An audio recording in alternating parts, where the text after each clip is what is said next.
Programang ito ay rated SPG. Striktong patnubay at gabay ng magulang ang kailangan. Maaaring may masiselang tema, lengguwahe, karahasan, sexual, horror o droga na hindi angkop sa mga bata.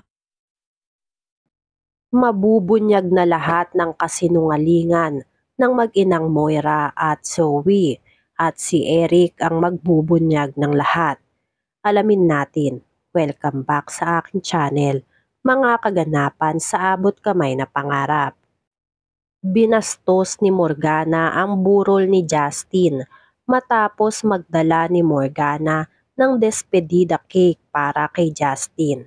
Mabuti na lang at napigilan ni Annalyn si Morgana bago pa makapasok sa loob ng burol ni Justin at makita ng tita Giselle niya kung ano ang dala ni Morgana.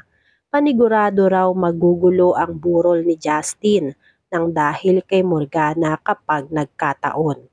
Natulak ni Annalyn ang cake na hawak ni Olga nang magpumilit si Morgana na pumasok sa loob ng burol ni Justin, kaya natapon ang cake na dala-dala nila, dahilan para magalit si Morgana kay Annalyn.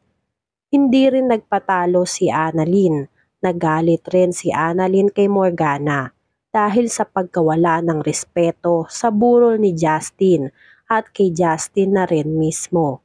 Umalis si Morgana na hindi natuloy ang plano niya na inisin si Giselle sa pagkawala ni Justin. Maya-maya dumating si Lynette. Nagtataka si Lynette kung bakit may cake na natapon sa sahig. Nakita ni Lynette ang picture ni Justin. Nagtataka si Lynette kung kanino galing ang cake at bakit may pakik pa sa burol ni Justin. Pumasok muna si Annalyn at si Lynette sa loob ng burol ni Justin at doon ikwinento ni Annalyn kung ano ang nangyari at kung ano ang balak sanang gawin ni Morgana sa burol ni Justin. Nagsabi si Lynette na napakawalang hiya raw talaga ni Morgana dahil hindi pinalampas pati burol ni Justin. Kuhang-kuha raw ang ugali ni Moira, hindi lang raw ang mukha nito. Ganun din ang naiisip ni Annalyn. Parehong-pareho raw si Morgana at si Moira ng mga galawan. Pati sa pangiinis sa kanila ay kuhang-kuha ni Morgana. Mabuti na lang at napigilan pa ni Annalyn si Morgana, kundi ay nagkakagulo sa burol ni Justin. Umuwi si Morgana.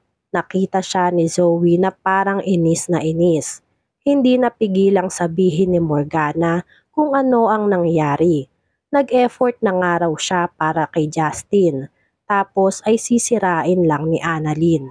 Nagtataka si Zoe kung ano ang effort ba ang ginawa ni Morgana at bakit naman sisirain ito ni Annalyn.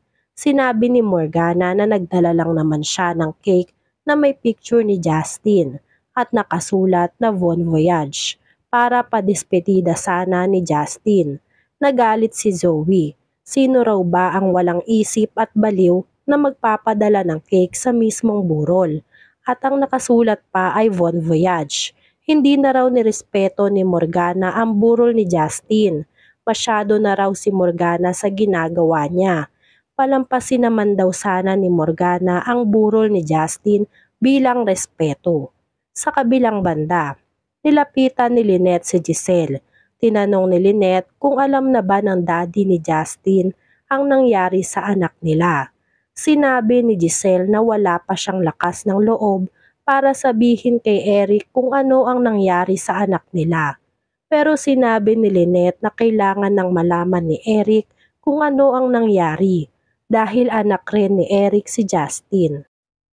Lakasan lang raw ni Giselle ang loob niya para naman makapiling pa raw ni Eric ang anak nilang si Justin kahit sa huling sandali.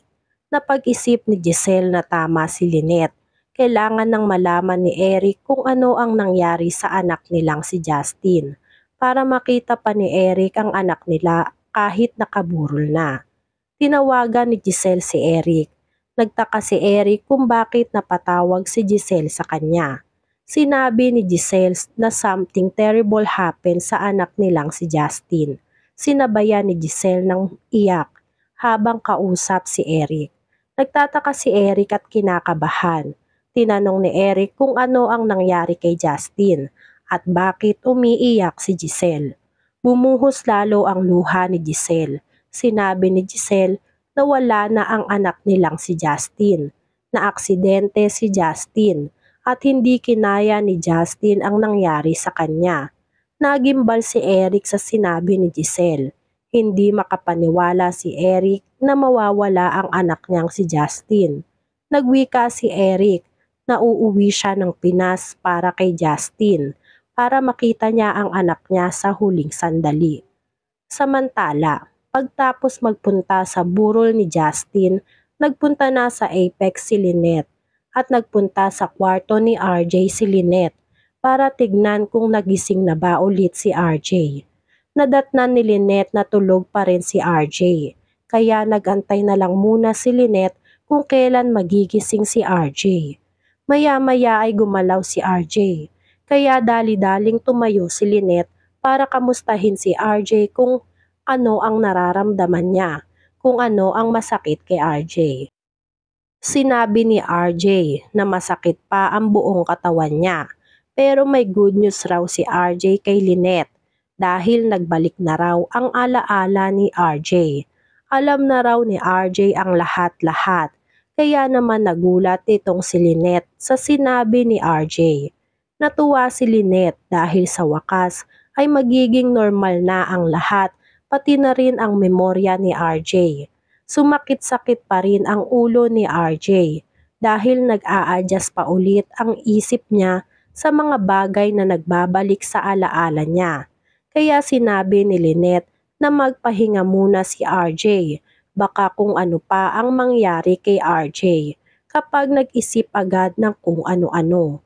Sinabi ni RJ na may dapat raw malaman si Lynette sa pagkatao nitong si Zoe. Nagtataka si Lynette kung ano ang meron sa pagkatao ni Zoe. Sinabi ni RJ na naaalala niya na pinasibling test niya si Annalyn at Zoe noon at hindi nag-match si Annalyn at si Zoe. Ibig sabihin ay isa kay Annalyn at Zoe ang hindi tunay na anak ni RJ.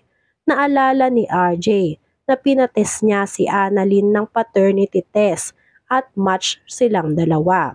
Kaya si Zoe ang peking anak niya. Alam na daw ni RJ kung bakit siya tinulak ni Moira noon sa hagdan. Dahil ayaw ipasabi ni Moira kay Zoe na hindi niya anak si Zoe. Ayaw rin ni Moira na ipa-DNA test si Zoe. Dahil ayaw daw ni Moira na malaman ni Zoe na hindi siya tunay na anak. Ang hindi alam ni RJ ay matagal nang alam ni Zoe na hindi siya tunay na tanyag at pinaglololoko lang sila ng mag-inang Moira at Zoe. Nagimbal si Lynette sa revelasyong sinabi ni RJ. Isa lang ang ibig sabihin nun. Si Annalyn lang ang nag-iisang tanyag at si Zoe ang sampid sa pamilya tanyag. Nalalapit na nga ang pagtatapos ng abot kamay na pangarap. Kaya maraming revelasyon na at sikreto ang nabubunyag. Kaninong sikreto kaya ang mabubunyag pa?